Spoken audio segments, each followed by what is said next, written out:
Mes kalbėjome, kad situaciją valdyti ir planuoti treniruotės į priekį būtina.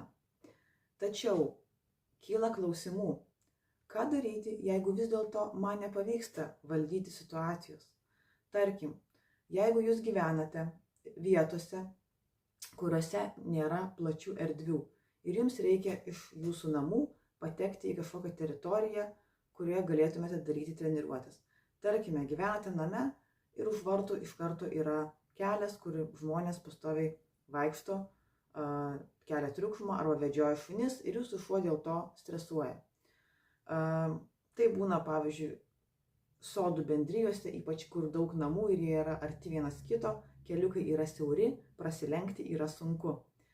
Taigi jūs vis tiek turėsite kažkaip patekti iš namų į teritoriją, kurioje galėsite daryti treniruotės, bet tas atstumas iki treniruočių zonos bus komplikuotas. Ir aš pilnai suprantu, kad toje situacijoje jūs turėsite vis tiek kažkaip tai tą šunį savo prasivesti, kaip sakant, iki tinkamos vietos. Todėl paruošiau video, parodysiu, kaip galima šunį prasivesti, būtent naudojant nukreipimo metodą. Aš mėgstu naudoti tokią tubelę, paštetą, kurią šuo gali laižyti tą visą laiką, kai jam reikia praeiti pro dirgiklį.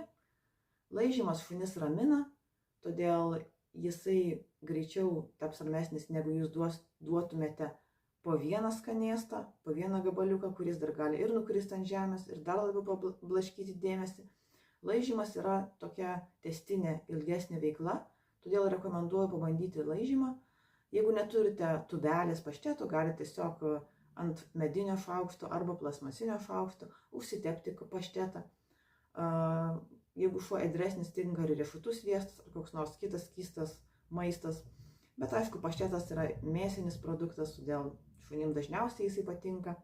Tinka ir paprasti paštetai iš parduotuvės, galite tikrai naudoti.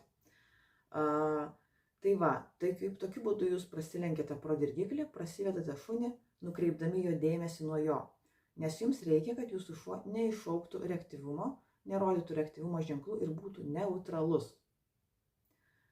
Jeigu gyvenate bute, situacija yra lygiai tokia pati, sudėtinga, nes jums irgi reikia iš buto pereiti per laiptinę arba nusileisti liftu, kol pasieksite kažkokią tinkamą treniruotėms arba vedžiojimui vietą. Tai vėlgi naudokite nukreipimo pratimą ir naudokite paštetą, kažką tepamo, pašteto tubelę.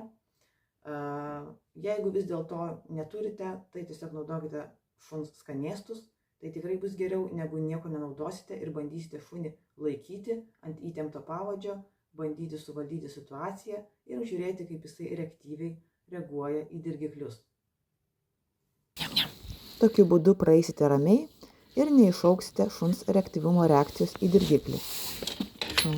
Jei jums vis dėlto reikia praeiti pro dirgiklius, tarkime laiptinėje turite prasilenkti pro kitą šunį ar žmogų, arba gyvenate name, kai už vartelių nematote dirgiklio ir nežinote, ką sutiksite, pasiruoškite tubelę pašteto arba medinį plastmasinį šaukštą, išteptą paštetu, riešutų sviestu ar kažkokiu kitu skaniu šuniui delikatesu.